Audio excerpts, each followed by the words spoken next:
नमस्कार, मैं डॉक्टर रजनीश कुमार आप सभी का एक बार फिर से हार्दिक स्वागत करता हूं। आज की वीडियो लेक्चर में हम बात करेंगे यूजीसी नेट री एग्जाम के दृष्टिकोण से प्रैक्टिस सेट नंबर 3 के ऊपर। और मैं उम्मीद करता हूं कि इसके पहले प्रैक्टिस सेट नंबर 1 और 2 जो भी आप सभी के सामने प्रस्तुत किया गया है उसे आपने जरूर देखा होगा। उस सीरीज को आगे बढ़ाते हुए हम इस प्रैक्टिस सेट में यूनिट 1 से लेकर यूनिट 10 तक के प्रश्नों को शामिल किया हुआ है। हमारा उद्देश्य है कि इन प्रश्नों के माध्यम से आप अपना स्वमूल्यांकन करेंगे और देखेंगे कि आप किस यूनिट में मजबूत हैं और किस यूनिट में कमजोर हैं। तो चलते हैं, बात करते हैं सीधे प्रश्नों के ऊपर। पहला प्रश्न आप देख रहे हैं, पूछा गया कि राजभाषा हिंदी के संदर्भ में अनुच्छेद 343 में है। ऑप्शन दिया गया है, संघ की राजभाषा हिंदी होगी, राजभाषा आयोग का गठन होगा, हिंदी का विकास किया जाएगा, लिपि देवनागरी होगी, भारतीय अंकों का रूप अंतरराष्ट्रीय होगा। तो 5 ऑप्शन यहाँ पर दिए गए हैं और सवाल पूछा गया है कि राजभाषा हिंदी के अंतर्गत अनुच्छेद 343 में किस चीज का जिक्र किया गया है या फिर उल्लेख किया गया है। नीचे दिए गए विकल्पों में से हमें सही उत्तर का चयन करना है। तो आपके दिमाग में आ गया होगा कि हमने राजभाषा हिंदी को पढ़ते हुए 343 से लेकर 351 तक के अनुच्छेदों को अच्छे से पढ़ा है और किस अनुच्छेद में क्या बात कही गई है, कौन कौन से प्रावधान किए गए हैं, उनको आप एक बार रिवाइज कर लेंगे। तो अनुच्छेद 343 में कौन सी बातें यहाँ पर विकल्प में दी गई हैं। तो आपको याद आ गया होगा कि संघ की राजभाषा हिंदी होगी, इस बात को कहा गया है। लिपि देवनागरी होगी, इस बात को भी कहा गया है। और भारतीय अंकों का रूप अंतरराष्ट्रीय होगा, इस बात को भी कहा गया है। यानी कि जो कूट यहाँ पर बन रहा है ए, डी और ई, यानी कि सही जवाब हो गया ऑप्शन तीसरा। यहाँ पर आप देख रहे हैं कि बी और सी जो ऑप्शन है, राजभाषा आयोग का गठन किया जाएगा, ये बात कही गई अनुच्छेद 343 में, और हिंदी का विकास या फिर प्रसार किया जाएगा, ये बात कही गई है 391 अनुच्छेद के अंतर्गत। तो इस प्रश्न के बहाने कहीं न कहीं हम राजभाषा हिंदी में के संदर्भ में जो भी अनुच्छेद दिए गए उन अनुच्छेदों को एक बार तड़के से रिवाइज कर लेंगे। चलते हैं आगे, बात करते हैं अगले प्रश्न के ऊपर जो कि हिंदी साहित्य का इतिहास से रिलेटेड है।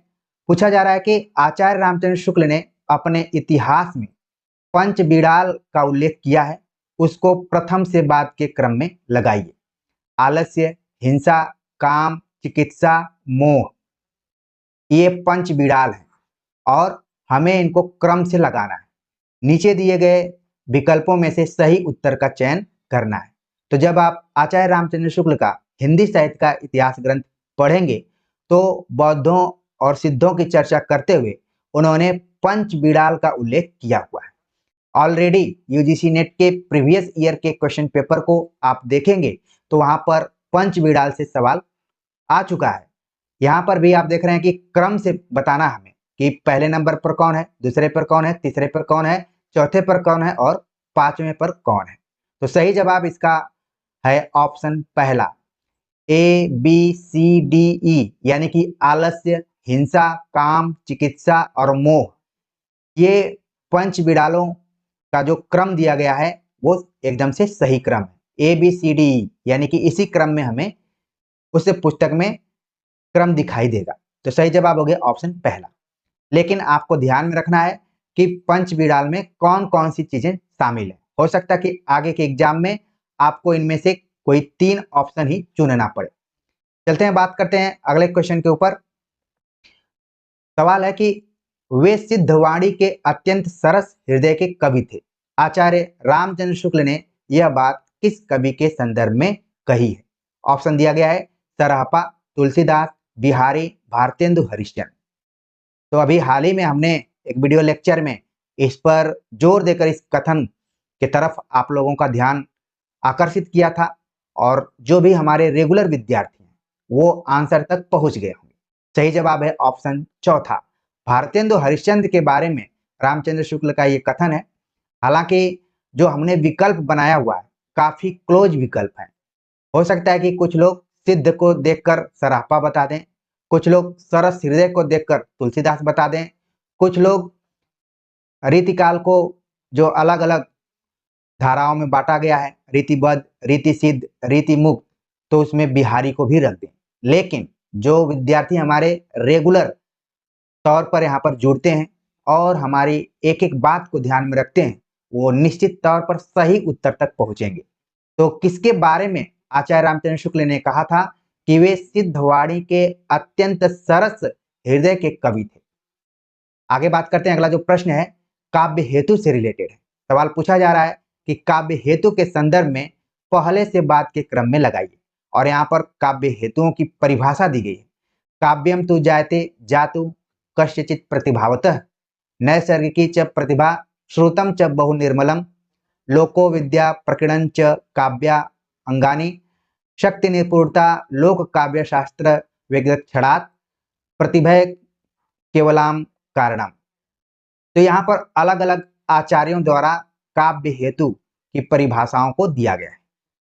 तो इससे आपको दो चीजें यहाँ पर पता चलेंगी। पहली बात तो ये काव्य हेतु किन आचार्यों द्वारा दिए गए हैं ये पता चलेगा। इसके बाद पता चलने के बाद आपको उन आचार्यों का जो समय है वो भी पता चलेगा कि कौन इसमें पहले आया हुआ है, कौन बाद में आया हुआ है। तब आप सही उत्तर तक पहुंच जाएंगे। तो उम्मीद है कि मैं भले टूटी फूटी अपनी हिंदी में यहाँ पर लिख रहा हूँ, लेकिन आप अपने दिमाग में जो चीजें सेव किए हुए हैं, रखे हुए हैं, तो आप तुरंत इसके क्रम को बता देंगे। सही जवाब है ऑप्शन तीसरा, ABCDE, यानी कि जो भाम, दंडी, वामन, मम्मट, जगन्नाथ द्वारा दिए गए काव्य हेतु हैं, और उन काव्य हेतुओं का जो क्रम है यहाँ पर आपने देख लिया कि लगातार है। ऑप्शन तीसरा इसका सही जवाब हो जाएगा। आगे बात करते हैं। अगला जो प्रश्न है जो कि सूची मिलान से रिलेटेड है। सूची 1 और सूची 2 दी गई हैं। एक तरफ विचारक हैं, दूसरी तरफ पुस्तकें हैं। प्लेटो, अरस्तु, कॉलरिज, आईए रिचर्ड्स जैसे विचारकों का नाम दिया गया है। पुस्तकों में है पेरिपोएटिक्स, Biographia Literaria, Ion, Science and Poetry. तो हमें सुमेलित करना है। तो आपके दिमाग में आना शुरू हो गया होगा कि हमने फला किताब फला विचारक के द्वारा लिखी गई थी, इसको पढ़ा है। तो मिलाते हैं हम। प्लेटो, इयोन को लिखा इन्होंने, अरस्तु पेरिपोएटिक्स, कॉलरिज ने लिखा बायोग्राफी लिटरेरिया, और आईए रिचर्ड्स ने लिखा साइंस एंड पोएट्री। तो इस तरीके से इसका जो यहाँ पर सही जवाब हो रहा है, ए का आप देख रहे हैं कि 3 होगा, बी का 1, सी का 2 होगा और डी का 4। तो इस तरीके से इसका जो सही जवाब हो रहा है ऑप्शन पहला हो रहा है।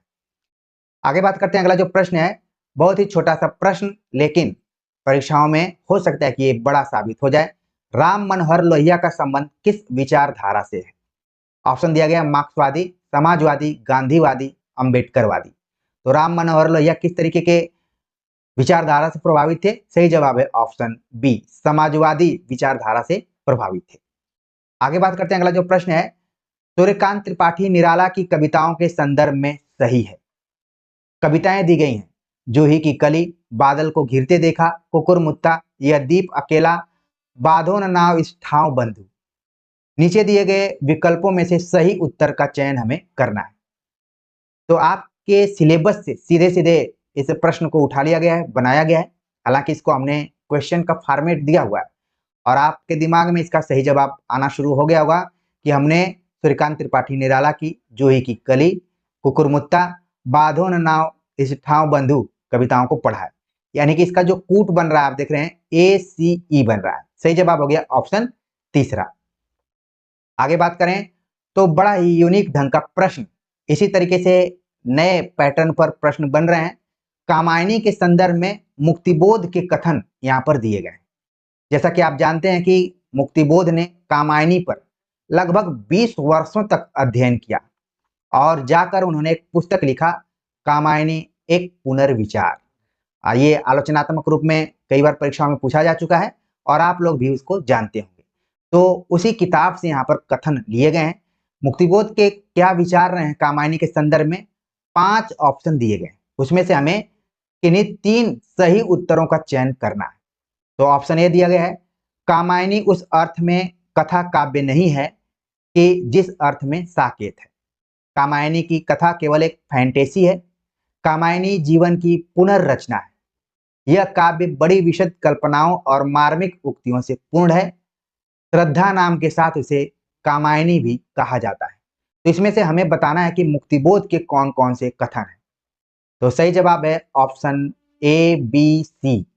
सही जवाब है ऑप्शन पहला। यहाँ पर ये ऊपर के जो 3 ऑप्शन दिए गए कि कामायनी उस अर्थ में कथा काव्य नहीं है कि जिस अर्थ में साकेत है। यहाँ पर आप देख रहे हैं कि कामायनी और साकेत दोनों की तुलना मुक्तिबोध ने किया है। और मुक्तिबोध जिस चीज के लिए जाने जाते हैं, फैंटेसी के कवि के रूप में जाने जाते हैं, जैसे कि अंधेरे में नामक कविता भी आपके सिलेबस में लगी हुई है।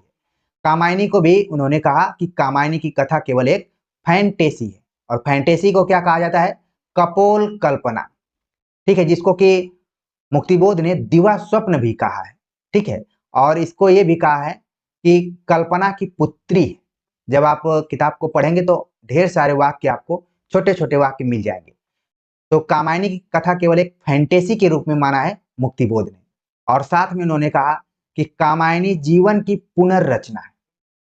कामायनी हम पढ़ते हैं तो लगता है कि मनु के जीवन के बारे में बात कही गई है, लेकिन कई बार लगता है कि जयशंकर प्रसाद खुद अपने जीवन के बारे में ये बात कर रहे हैं। यानी कि कामायनी जीवन की पुनर्रचना है, ये बात कही है मुक्तिबोध ने। तो इस तरीके से ऑप्शन सही हो गया।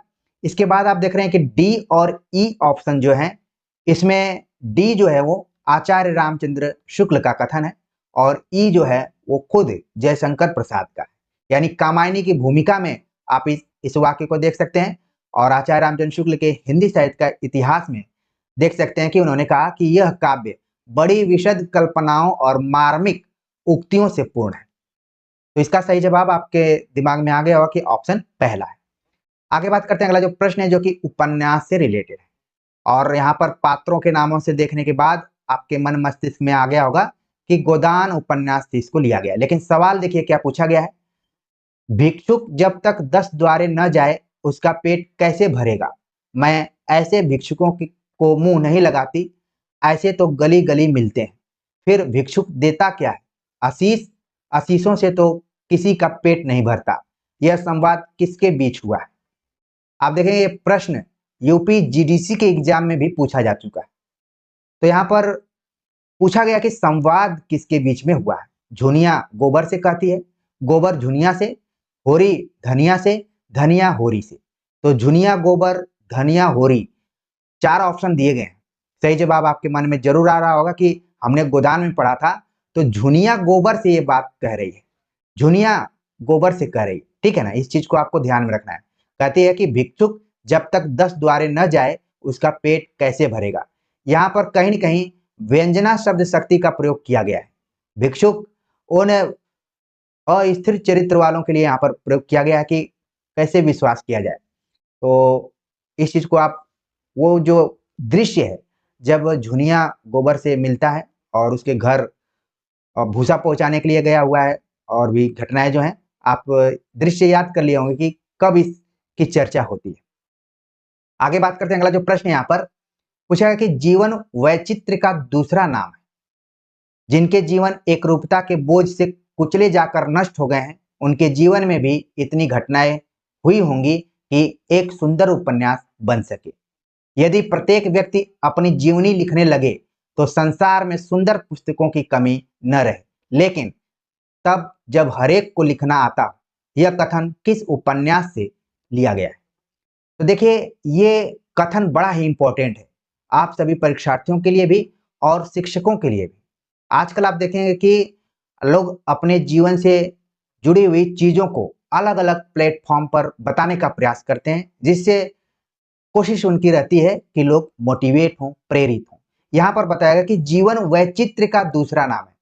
ये पहला ही वाक्य काफी अर्थ देने वाला है कि जीवन क्या है? विविधता से भरा हुआ है, विचित्रता से भरा हुआ है, कब क्या हो जाए, उतार चढ़ाव से भरा हुआ है, और एक रूपता के बोझ से कुचले जाकर नष्ट हो गए हैं। उनके जीवन में भी इतनी घटनाएं होंगी कि एक सुंदर उपन्यास बन सकेगा। यदि प्रत्येक व्यक्ति अपनी जीवनी लिखने लगे तो संसार में सुंदर किताबों की कमी न रहेगी।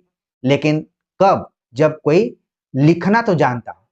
जैसे लोग अलग अलग जगहों पर बोलना जानते हैं, वैसे ही अगर आपको अच्छी पुस्तक लिखना है तो लिखना आना चाहिए कि कैसे लिखना होता है। ये जो कथन है आपके एक उपन्यास से लिया गया है। कौन सा उपन्यास? ऑप्शन दिया गया गोदान, शेखर एक जीवनी, राग दरबारी, जिंदगी नामा। तो आपके दिमाग में आना शुरू हो गया होगा कि हमने किस उपन्यास में इस कथन को पढ़ा था। सही जवाब है ऑप्शन बी, शेखर एक जीवनी में इस बात को कहा गया है। आगे बात करते हैं। प्रश्न बहुत ही छोटा है लेकिन आपके दिमाग को झंकृत करने वाला जरूर हो सकता है। पूछा गया कि हरिण श्रावक का उल्लेख किस नाटक में हुआ है? ऑप्शन दिया गया अंधेर नगरी, स्कंदगुप्त, आषाढ़ का एक दिन, आधे अधूरे। हरिण श्रावक का उल्लेख आपने किस नाटक में पढ़ा है? सही जवाब हो गया ऑप्शन सी, आषाढ़ का एक दिन। जो कालिदास है वो बार बार एक हरिण श्रावक को सहलाता है, उसी से बात करता है। ठीक है ना। आगे बात करते हैं। अगला जो प्रश्न है, पूछा गया कि काव्य में अर्थ ग्रहण मात्र से काम नहीं चलता, बिंब ग्रहण अपेक्षित होता है। यह किसका कथन है? आपको बिंबवाद भी पढ़ना है। तो यहां पर बताया गया कि काव्य में अर्थ ग्रहण मात्र से काम नहीं चलता बल्कि बिंब ग्रहण अपेक्षित होता है। यह कथन किसका है? ऑप्शन दिया गया बालकृष्ण भट्ट, रामचंद्र शुक्ल, रामविलास शर्मा, नामवर सिंह। तो सही जवाब क्या होगा? आपके मन में जरूर आ रहा होगा। सही जवाब है ऑप्शन बी, रामचंद्र शुक्ल ने कविता क्या है जो निबंध है उसमें इस बात का जिक्र किया हुआ है। आगे बात करते हैं जो कि कहानी से रिलेटेड क्वेश्चन है। लाल पान की बेगम के पात्रों के संदर्भ में है। बिरजू की मां, मनोहर, मखने फुआ, हीरामन, जंगी की पतोहू। तो लाल पान की बेगम में कौन से पात्र हैं? सही उत्तर का चयन हमें यहाँ पर करना है। तो आपको कहानी याद आ गई होगी और पूरा दृश्य भी याद आ गया होगा कि लाल पान की बेगम आखिरकार कौन है। देखिए इसमें बिरजू की मां है, मखने बुआ भी हैं और जंगी की पतोहू भी है। जंगी की पतोहू को माना जाता है कि वो स्टेशन की रहने वाली है और आसपास की जो लड़कियां हैं और उनके ऊपर ये गलत प्रभाव छोड़ सकती है। लोग रोक कर रखते हैं। बिरजू की मां भी चंपिया को उनके पास नहीं जाने देती है। ये कहानी आपने पढ़ी होगी तो जरूर दृश्य आपके दिमाग में आ गया होगा। तो इसका जो कूट बन रहा है आप देख रहे हैं कि ACE कूट बन रहा है। सही जवाब हो गया ऑप्शन तीसरा। अगला प्रश्न है कि मस्तक पर हमेशा चमकता हुआ रामानंदित चंदन जो नाक के एक छोर से ही औरतों के टीका की तरह शुरू होता, गले में तुलसी की जड़ों की एक बेडौल माला बांधे रहते। यह कथन माटी की मूर्तें के किस पात्र से जुड़ा है? इस प्रश्न में ही बता दिया गया कि जो एक कथन लिया गया है, माटी की मूर्तें जो रचना आपके सिलेबस में यूनिट 10 के अंतर्गत लगी हुई है उसी से उठाया गया है। ये बात किस पात्र के संदर्भ में कही जा रही है? ऑप्शन दिया गया है बलदेव सिंह, बाल गोविंद भगत, बैजू मामा, सरजू भैया। तो कौन है जिसके बारे में बात कही जा रही है? सही जवाब है ऑप्शन बी, बाल गोविंद भगत के बारे में बात कही जा रही है। उनको कबीर पंथी भी माना जाता है। तो इसलिए इस प्रश्न के बहाने आप बाल गोविंद भगत के स्वभाव और चरित्र को अच्छे से समझ पाएंगे। आगे बात करते हैं। अगला जो प्रश्न है, पूछा गया कि गजानन माधव मुक्तिबोध ने साहित्यिक की डायरी के तीसरा क्षण निबंध में किस पात्र का उल्लेख किया है? केशव, वीरकर, यशराज, शिव। तो तीसरा क्षण में मुक्तिबोध ने किस पात्र से, काल्पनिक तरीके का पात्र है जिससे कि वो एक तरीके से संवाद कर रहे हैं, वो पात्र कौन सा है? सही जवाब है ऑप्शन पहला, केशव का जिक्र तीसरा क्षण में किया गया है। तो इस तरीके से हमने कोशिश की है कि कम समय में पूरी इकाई को हम कवर करें। भले एक ही क्वेश्चन के माध्यम से करें, लेकिन तैयारी का स्व मूल्यांकन करना है तो एक प्रश्न भी काफी है। तो आप सभी के कमेंट्स का मुझे इंतजार रहेगा। धीरे धीरे इन प्रश्नों की संख्या बढ़ेगी, लेकिन ये बताइए कि इसमें से कितने क्वेश्चन के आंसर आपके सही हुए और कितने प्रश्न जो थे आपके लिए नए थे। तो इसी तरीके से मिलते हैं नए प्रैक्टिस सेट के साथ। तब तक के लिए नमस्कार।